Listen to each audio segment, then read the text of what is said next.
Hey, I'm Daniel and welcome to a quick campaign overview and my thoughts on a game called Radiance, currently crowdfunding on Gamefound. As always, quick disclaimer that this video is not sponsored, I'll be just casually scrolling through the campaign page and sharing my thoughts as someone who is genuinely interested in this game. So without further ado, let's go straight in, so come over here to my computer. And so this is the campaign page of the game titled Radiance. I'm not sure if you can see here behind the video, but it says 24 days currently left on the campaign, and by the time we'll be watching this video, those temples which will change probably, because I'll probably gonna publish this in a couple of days or maybe even next week potentially, so keep this in mind, but you'll still have more than 2 weeks probably by the time we'll be watching this video, hopefully. So let's see what this game is, and right after the gate I can say that it shows the number of players. It's a 1 to 2 players, but I must say that this game is primarily designed as a solo game, and I believe only during the playtesting they came up with the idea of potentially playing with two players, but basically it's a solo game, so keep this in mind. And also, if I scroll down a little bit, it's a solo deck builder from Joe Klipfel. And again, I want to point out that even though it says deck builder, I think this might be just a little bit misleading and obviously not intentional, but you know, they trying to describe the game the best as they can, which sometimes is not an easy task, but from my understanding, the deck building component here is rather small, and it's definitely not the main mechanic of the game. So if by a deck builder you think about something like Slay the Spire or Aeon's End, this is not the type of game, because there is some deck building elements, but it's definitely not the main mechanic in this game. And the designer of the game is Joe Klipfel, which I believe is a fantastic designer.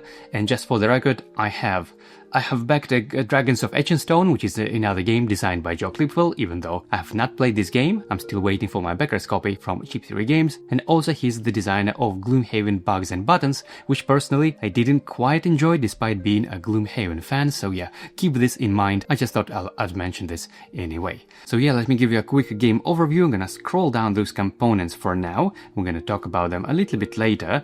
And to the gameplay section, yep, there it is. So you choose your luminaire, which is another way of saying your hero, and profession and hobby, which are the deck of your ability cards. And if I'll try to zoom in a little bit, so yeah, this is your hero board and this is your profession board, and each of them comes with 6 cards that you mix together, forming your 12 cards deck. And there are some other cards that you can occasionally add to your deck as well. So this is where the deck building element comes in, but because your deck is only 12 cards and you add in a couple of extra cards, not very frequently I would say, this is why I would say it's a little bit of stretch of calling this game a deck builder, even though it is obviously one of the elements. And so you play the cards and you assign them in different roles.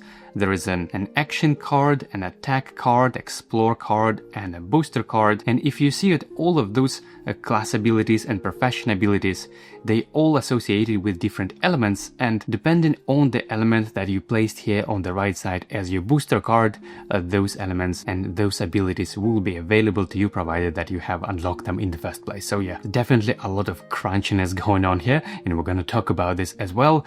And so before, let me just continue a little bit with the overall gameplay overview. And the attack card that you played on one turn, then on the next turn becomes your explore card. And yeah, you need to block treachery progress and explore the current location using explore points. And the way you explore this location very reminds me of another game called Heroes of Terranov, which in turn I believe is another sort of version and another variation of another game called Warhammer Quest. It was a very popular game back in the day. And yeah, so you travel into a new location, taking care not to attract too much attention, and each of those location cards, they have different coordinates, which is important to fighting the bosses, the main villain of the game. And so you defeat enemies with attack points, discard cards to defeat enemy attack or take wounds, and then you spend experience to unlock skills, upgrade cards and improve your light production, recruit new cards, add more.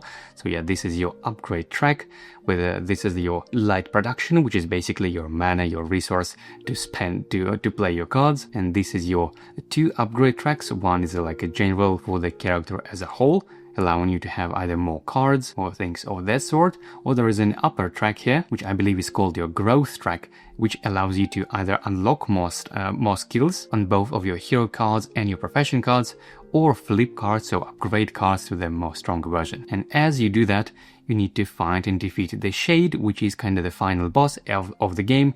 As you can see, it looks like this art very reminds me of a Gul'dan from World of Warcraft, which I like a lot, and I'm going to talk about this as well. And yeah, so this is generally the game. I would encourage you to then have a look at all of those video series where Joe Klipfel himself explained all of this in major details. And if I scroll down a little bit, there is a plenty of in-depth videos where he explains the overview, like what this game is for, the cards play, and all of that. These are very good and very digestible, easy videos too, so I would highly recommend you watching all of that. And well, what do I like about the game? And honestly, quite a lot of things, but the first thing I'll probably mention is art, because I think the art is gorgeous, and you just look at that. It's kind of dark fantasy, but it's very beautifully illustrated. I mean, you just look at that. I think it is a fantastic job. It is done by the illustrator called Cole Munro Chidi, and I'm sorry if I butchered the name. I have no idea how to pronounce his last name, but yeah, Cole is an amazing illustrator, and I think the visual part of this game is done absolutely beautifully. I love everything I see here, and not just only the illustrations, but also the graphic design as well. Just the layouts of the cards and the way everything is presented, and the way pretty much everything visually about the game is a big win for me. I love it. The next thing I would probably mention that I like as well, it's the fact that this game itself, like what it is, and I would say probably in a nutshell, it is a puzzle game effectively. And not only it's a puzzle game, but it's a very deterministic puzzle game. Because let me just scroll up a little bit to the, whenever you see the enemies, not sure if I can show you everything here properly, but basically once you reveal the enemies and once you have all information in front of you, you have all the numbers, and so your whole kind of gameplay revolves around how do you spend all of your available actions, and you spend them wisely in order to solve those puzzles the most efficient way. And probably not everyone gonna like that deterministic thing. Obviously some people prefer more randomness, more dice, and again there is obviously some randomness. You never know whenever enemies you're gonna draw next from the card, or whenever the next location you'll be traveling. But once you reveal those cards, then all information becomes open to you, and then you can make decisions. And that kind of the whole crunch of the game is to finding those puzzle solutions to all of those elements. There is quite a lot of elements going on things, and I would say it is pretty similar to Gloomhaven, which is, you know, a big box game from Awakened Realms, which is a very different genre, very different game, but the whole kind of deterministic approach I would say is the same, because once you see all of this information and what enemy is going to do next turn, then the whole crunch is to calculate and see what's the best actions you can do, how to spend your very limited resources in the most efficient way with the least margin of error. So yeah, that is what I like a lot. And I would say despite the small size, this game is very crunchy. There's a lot of depth, a lot of strategic decisions, and I like those kind of things. And while we're looking at those character boards, probably another thing that I mentioned that I like a lot here is the modularity. Because again, if I zoom in a little bit over here, at the start of the game you choose one of the 4 available heroes. They are called luminaries here. Then you choose one of your 4 available professions. So if you mix and match 4 and 4, that is already 16 unique combinations. And there are also, I believe, 4 unique bosses. So, you know, 4 times 4 times 4, that I believe is 64 unique combinations that you can play on a, you know, unique hero with unique profession against a unique boss. And there are 64 combinations of that. And of course, that doesn't into account all the possible permutations with some other mini bosses optionally you can add, and quests, and the randomness of the encounters, because again, you never know whenever location will be next. So generally I would say whenever I see a game with the similar structure, that a modular game, that is already a big thumbs up for me. And I can already imagine possible future expansions with more hero classes, more professions added to the game, which would add also a lot of value here even in this base game. This is kind of the similar way why I like the Elder Scrolls Betrayal of the Second Era so much, again because this game is modular and you can mix and match all of your races and classes and other components together, so every time creating something unique. I'm a big fan of that approach, because not only it makes, I think, much more easy to just, you know, anytime play the game, and whenever you add a new expansion, it's much easier to add when things are modular, but also it increases replayability so much, I think. Even, by the way, speaking of replayability, again, if I zoom in on those character boards, I'm not sure if I can find here, they're probably not showing on this board, maybe on some other components, but yeah, basically what I'm trying to say is that all of those abilities, as already mentioned, they can be active only if the corresponding element is added here as a booster card to the right side with those the element matching the element of the ability card of this kind of ability itself. But the crunch is that each time you play, the element of each of those abilities, they are different. It is randomized. So even if you play the same class, the same hero with the same profession against the same boss over and over again, you will still likely have very different experience. So yeah, I think replayability is just absolutely massive in this little game. And I also must admit that I quite like the theme and the overall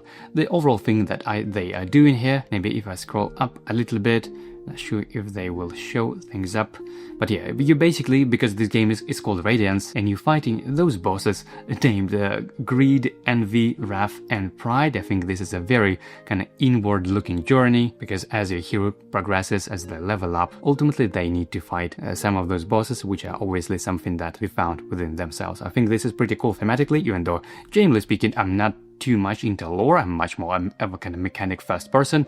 But yeah, I must say that I quite like what I see here, not only visually, which again, as I mentioned, just absolutely masterpiece, I think, but even with the overall theme and the way kind of it all pieces together. I think it makes sense here in this world. And so yeah, big thumbs up for me overall. I really do like a lot in this game. Now onto a couple of concerns and things that I don't quite like. And the first one isn't strictly like a negative thing or something, but let me just scroll down a little bit again into the gameplay. Because there are so many different moving parts. My sort of slight concern is that how actually fiddly is that, or I would say how much the kind of basic your basic gameplay loop, how streamlined is that.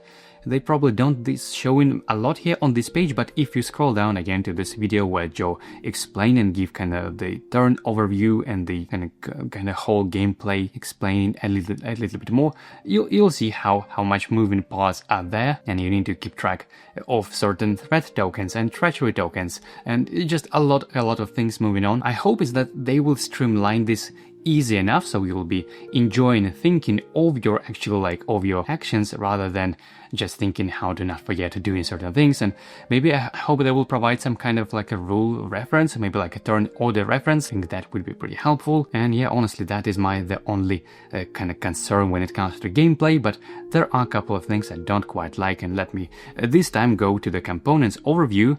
So that's gameplay. Components. Okay, yeah. So the game comes in two packages, in base and deluxe version, and the components they list here in the base game. You see all of those cards and enemies, locations, and all of that, and fantastic. And here they're listing all the deluxe box components, which include dual layered mats and even a couple of gameplay components, like two extra gameplay modules, like Baron cards and side quests, and this side quest mat, which is not included in the base game.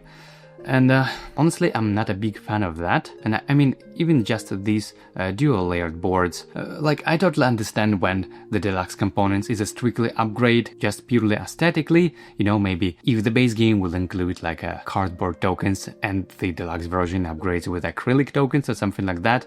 But when you have double layered board like that, and especially when you have components that are a lot of small components that you need to keep track on all of those on top of the cards, I think this is more than just a cosmetic upgrade. I think this is actually a gameplay improvement component, and I believe things like that, they must be in the base game. And the same, of course, is true for all other gameplay modules.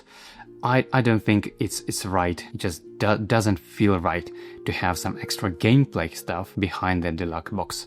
And I totally get it, all the reasoning, and if you'll probably try to explain the decision making behind, you know, making the base game box as much as affordable as possible. Again, I completely understand that, but personally, in my view, in my world as a backer, I don't think it's a good idea to include any gameplay things in the deluxe version only. And to be honest, I think the easiest solution to that would be to simply renaming the deluxe version to something like extended gameplay version or something like that, because again, I would expect personally from the deluxe version purely cosmetic upgrades, which are totally fine, but not the extra gameplay components, especially like those Baron cards and side quest cards, which are not included in the base game at all, and even those dual layer boards as well. So yeah, honestly, I would say just renaming these tiers to like base gameplay components or extended gameplay components, that would be more fair rather than calling them deluxe. Again, this is just the perception of my personal expectations. Whenever I see deluxe, I only expect cosmetic upgrades but not extra gameplay stuff.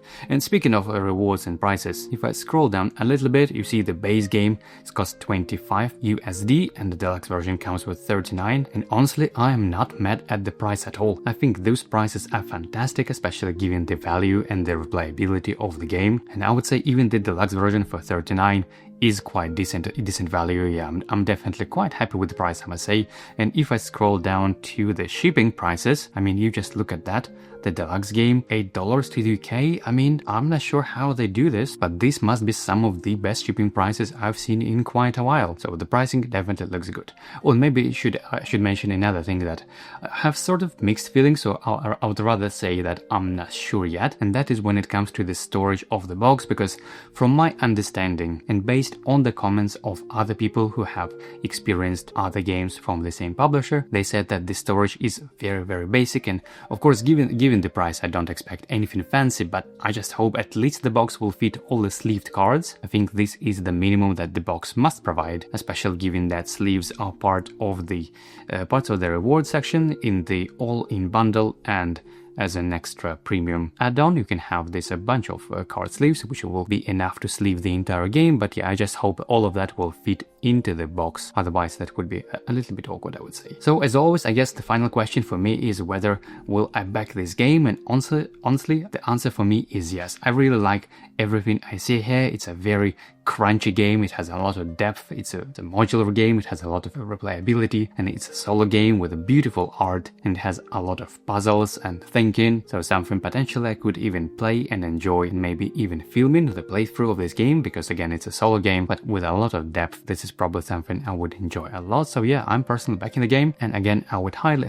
recommend you watching all of those shorter videos from the designer himself explaining all of those mechanics in depth. I think they are fantastic, and they will probably give you much better overview of the game that I'm trying to make here in this video. But yeah, in any case, hope you enjoy my rambling, hope you find this video helpful, and let me know in the comments if you are interested in this game. And in the meantime, thank you for watching as always, and I'll see you in the next video.